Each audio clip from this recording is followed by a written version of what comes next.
Min Worawalan We planned International 2023 and the lineup of Miss Universe Thailand 2023. After this immediately, I'm very confused because doctor did so fast. But I only planned 2 or 3 days and finally I came back to work. I absolutely love the result. If you have been following my Instagram, you will see I'm very confident.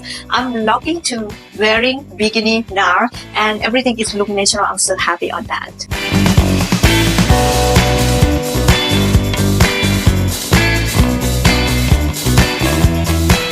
I look a lot of review before I come here because I have a lot of problem with my breast cuts. I already did it before, but there were the issue with the technique.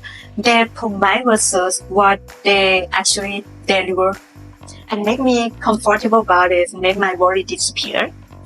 And I'm look at the result, everything it looks stunning.